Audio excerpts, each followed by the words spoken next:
Welcome to Expert Opinion, the branding business forum where leaders share their views, insights, and experiences from the world of B2B branding. And now, here's your host. Welcome to Expert Opinion. I'm Ryan Rikas, and today's show is titled The ABCs of Social Selling, how today's top B2B marketers are using social networks to increase sales. Today's guest is Jill Rowley, recently cited by Forbes as one of the top social sellers in the world. I heard Jill speak at the recent BMA National Conference where 1,000 people gathered for a 2.5-day event focused on the future of B2B marketing. Jill gave us a great presentation on how she uses social media today and how she used social selling to become the #1 sales rep at Salesforce.com and then Eloqua. After Oracle bought Eloqua, she was then asked to train the 23,000 sales professionals on the benefits of social selling and transforming their sales culture. Jill, welcome to Expert Opinion. Thanks, Ryan. I'm excited to be here today. Well, maybe we can just kind of dive into things. I mentioned in the intro your role at Oracle. Maybe you can talk a little bit about that role and why an organization like that, B2B, should have their salespeople and marketing people trained in the art of social selling.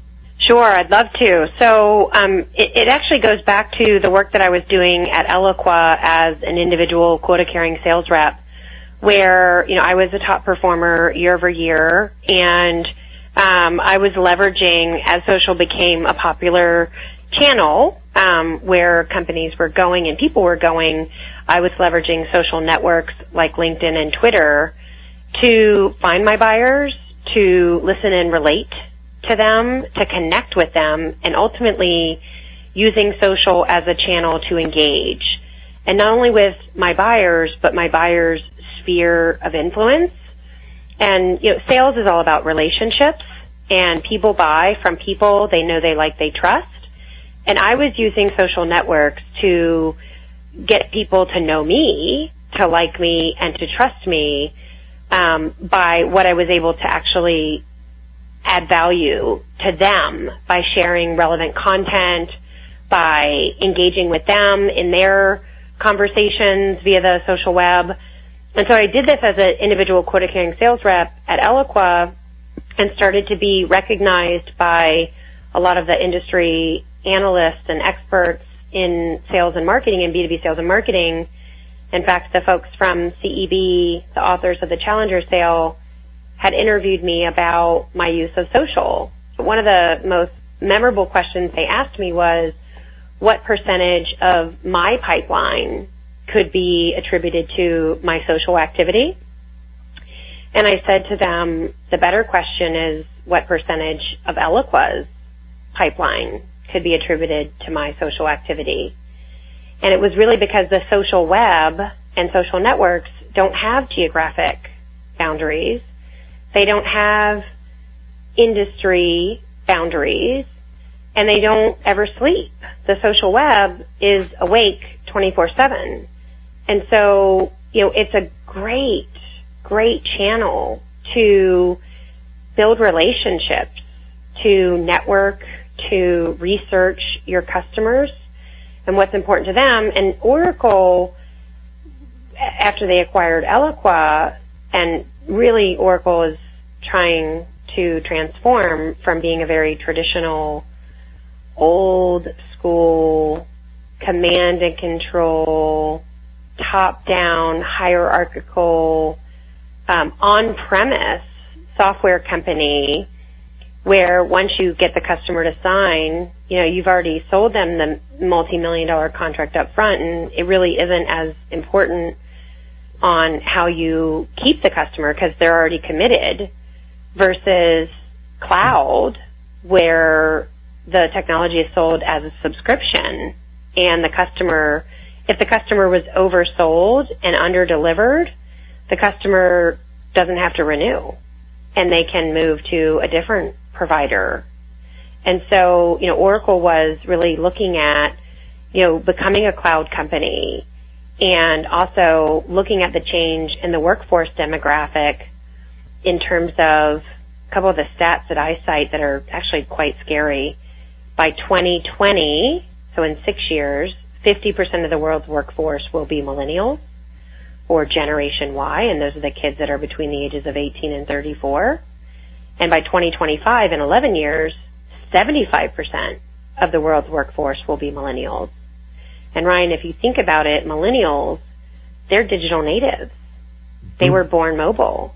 They were born social. They were born with Google as their best friend. They've known nothing else than having unlimited access to information and to people. And that's the workforce in a very short amount of time. And those are going to be our employees. They're going to be our partners. They're going to be our customers. They're going to be our competitors. And I actually think that Oracle started to, the older folks, Larry's 69. Mark Hurd, he's got to be in his, late 50s. And they have, kids who are in that millennial generation, and even just looking at their kids and their kids' friends and seeing the way that they work and starting to make that realization that, holy crap, those are the world in which we're going to be living in if we're not already living in it right now.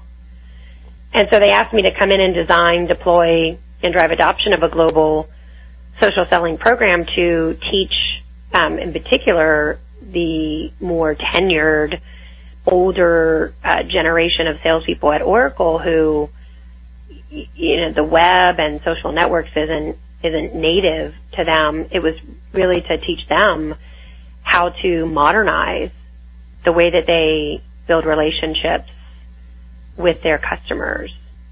That was a lot of talking and not very much listening, so I apologize, Ryan. No, that's fine.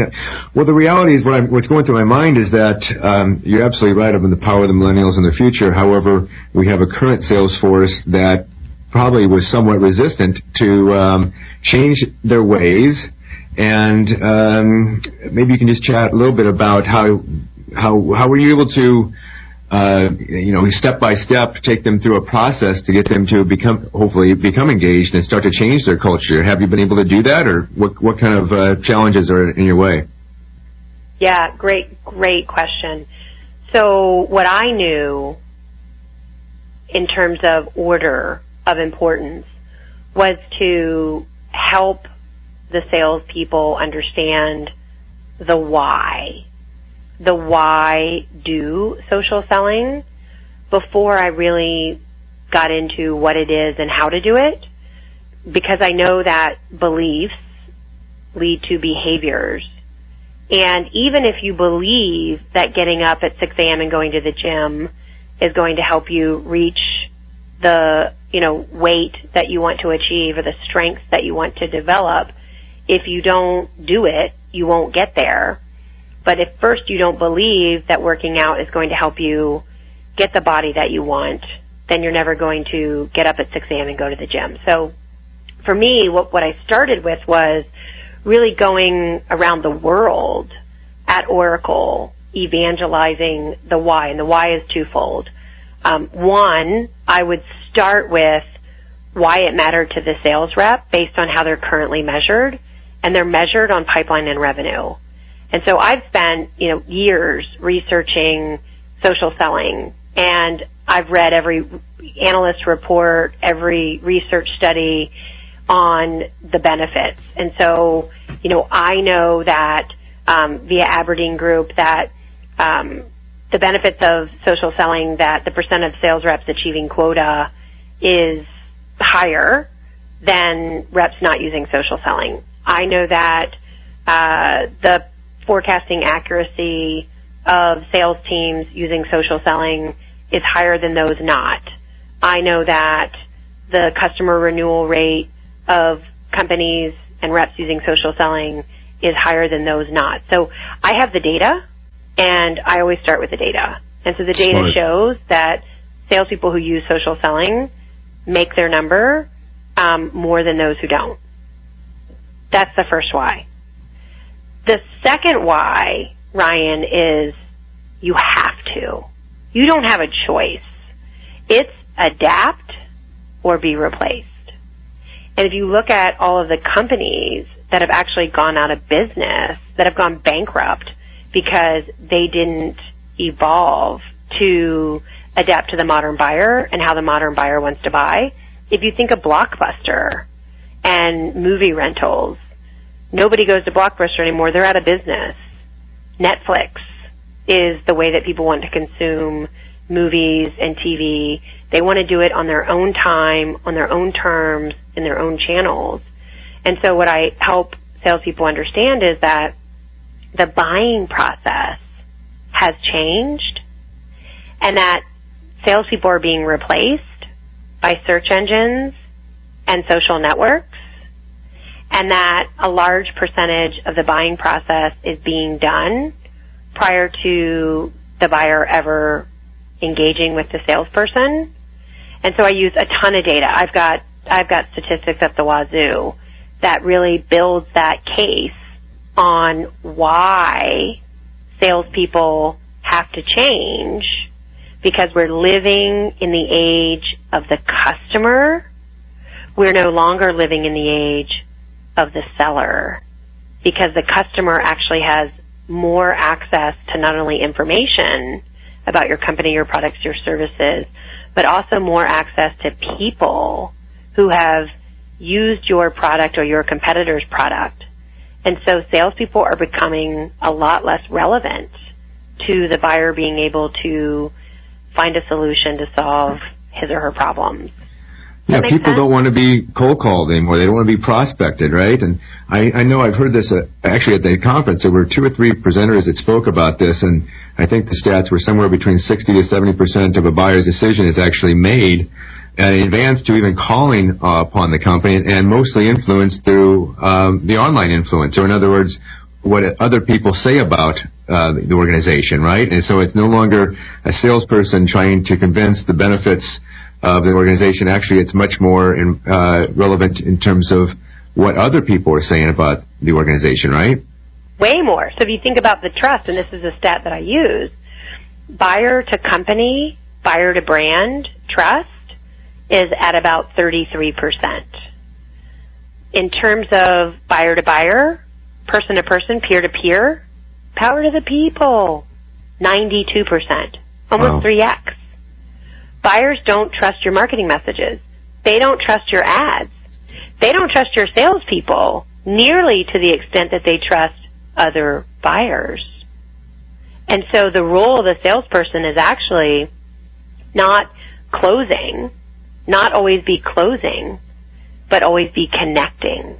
Mm-hmm. Connecting and building their professional network with existing customers, with the influencers in their buyer's world. So if you think about, who does my buyer trust? They trust the analysts. They trust the bloggers, the journalists. They trust the thought leaders. They trust the consultants. They trust the experts. They trust their peers.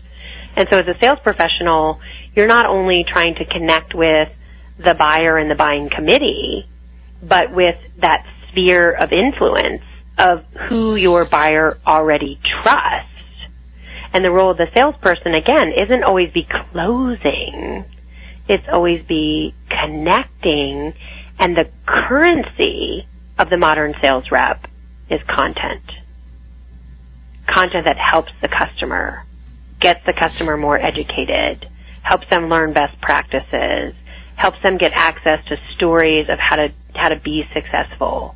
And so what I know, because I worked with marketing professionals for over a decade, and I really did meet the modern buyer, what we haven't seen is the transformation in the sales industry from always be closing, pitchy, selly, run my sales process and jam it down your throat, to really understanding the buyer's world and facilitating that buying process and really and bringing that buyer along their buyer's journey. Well, it's a perfect transition to the how. You spoke about the stats on why, so I think create a lot of believers in the stats that you just provided. So let's transition a little bit to the how. So also at the conference, there were a lot of presentations around how marketing has evolved now to more about help and not hype, and about selling, not selling, but rather serving. You mentioned content, and content's a great way to get your message across. And whether it's your own content or other people's content, it's a perfect opportunity to communicate with people and connect with people and share with people. So maybe you can expand upon that of how to use content and also which social channels do you feel are most effective? Sure, absolutely. And before I start singing, I'm down with OPC. Yeah, you know me. I'm down with other people's content. Because you made a good point, Ryan. This isn't all about sharing your own company-branded content. Because imagine if all you did was share company-branded content, company-branded content, company-branded content, company-branded content. You're using social as a new channel for literally just interrupting and disrupting and jamming your stuff down your buyer's throat. So I'm very much, content is the currency of the modern sales professional. Content is the third pillar in my social selling framework. And I teach salespeople how to read what their buyers read and then share that content across their social networks. And so I teach salespeople how to read the content from the analysts, the bloggers, the journalists, the thought leaders, and share that content. I teach them how to find the best company-branded content that's based on buyer persona and buying journey. And then I also teach them how to share cat pictures. and not really, I know people are like, not really cat pictures, but content that even humanizes the sales professional and demonstrates what is important to that salesperson outside of maybe the context of business. So content is the third pillar. But before I teach salespeople how to read and share content that would resonate with the buyer, I actually make them start with a social makeover. And I teach them to look at their LinkedIn profile from the lens of the buyer, not the recruiter.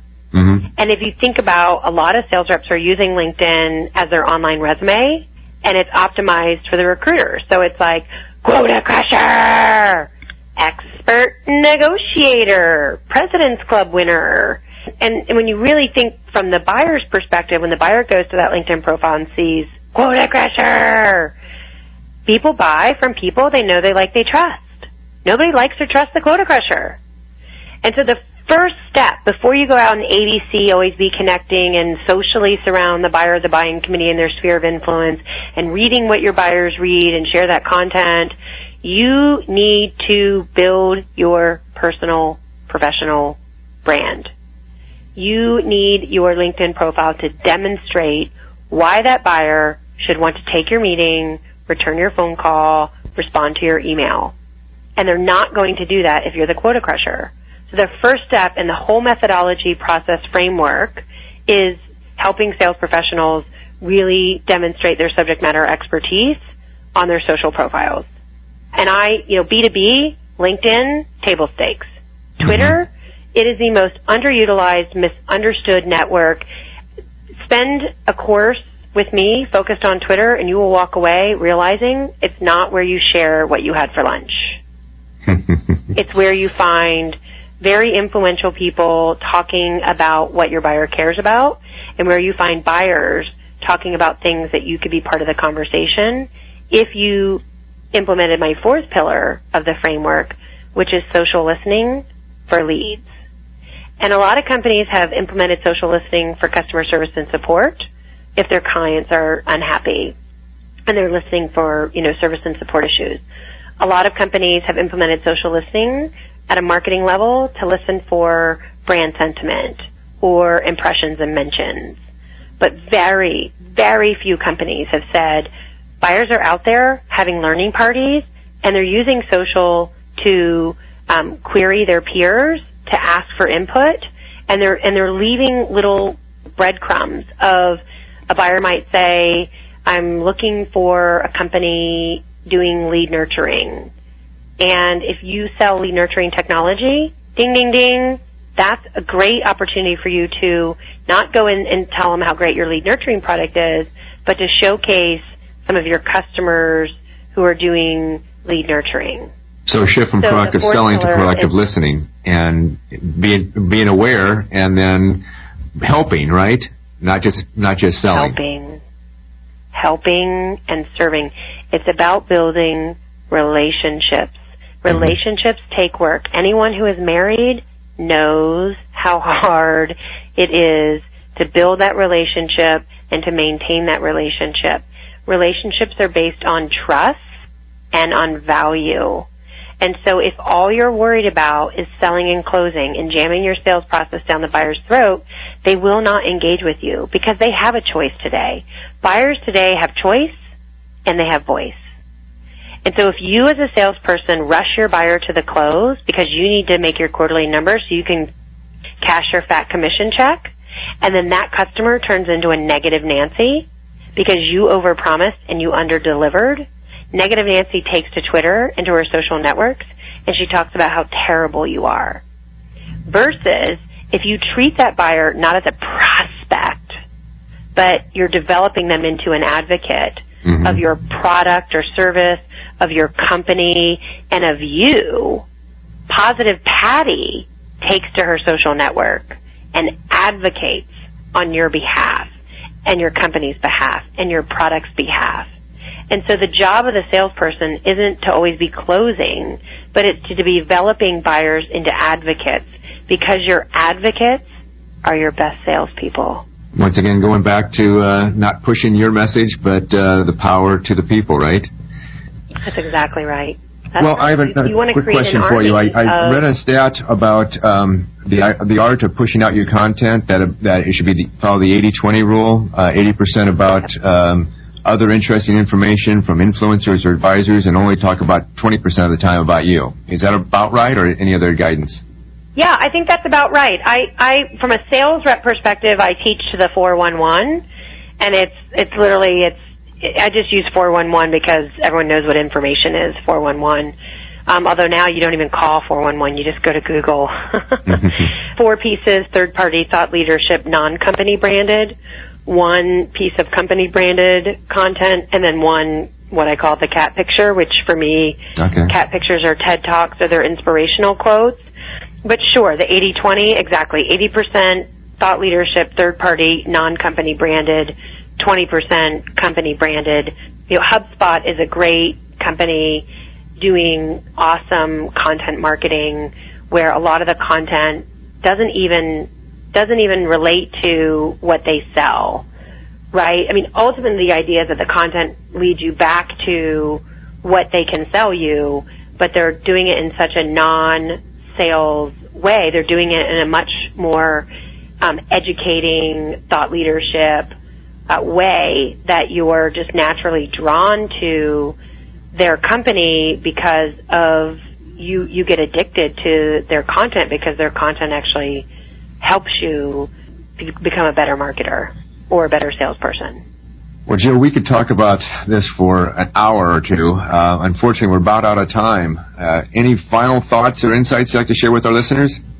I think we have to really slow down and think about the longer term perspective of, and what I would advise to young people who are in high school or in college is to really be thinking through the ABC, always be connecting.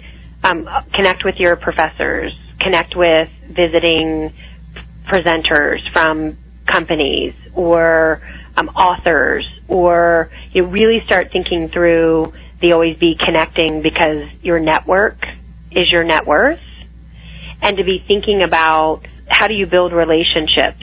And so if you think about, sending a generic LinkedIn invite, I call that hashtag social stupid, hashtag just plain lazy, versus sending an invite to someone to connect on LinkedIn, complimenting them, congratulating them, relating to them, and not going for the quantity over quality, but making every communication matter, and then really thinking through how do I demonstrate that I'm likable and that I'm trustworthy, and living your life on the web, really thinking through everything you do on the web is your digital reputation. And so for me, it's really important that when I do public speaking, when I do keynote speeches at sales kickoffs or sales training events, or when a marketing leader brings me in to do a workshop on modern marketing, that I get them to write a recommendation for me on my LinkedIn profile,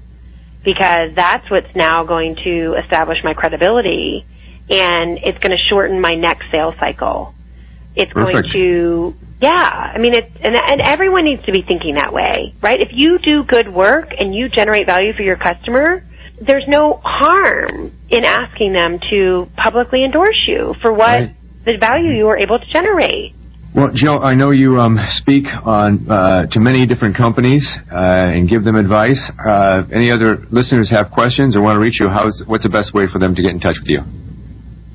Oh, sure. So, you can just Google Jill Rowley, Rowley. I'm on Twitter. It's at Jill_Rowley. And I'm on LinkedIn. Go ahead and feel free to send me a personalized invite to connect on LinkedIn so I know where you learned of me and why you want to combine our networks. I have a website. It's jillrowley.com, and they can submit a contact me form on the website. And I'm just really launching the business, Ryan, so I'm just really starting to create my own content channels. So in terms of blogging, I currently blog leveraging the LinkedIn platform. And I'm also part of Salesforce.com's Sales Thought Leader program, so I'm actually contributing content to their online sales leadership community. I do lots of interviews like this, so that's where you find me via Google, and I try to post a lot of this content on my LinkedIn profile or on my website. So I would, ABC, always be connecting. Let's combine our passions and our networks and change the world from always be closing to always be connecting. Great advice today, Jill. Thank you so much for being a guest on Expert Opinion. And that concludes our show today. Listeners, if you'd like to visit our past shows or read our blog series, visit brainingbusiness.com. Really like for you to share your comments. We can all benefit from the discussion and varying viewpoints. Once again, thanks for listening.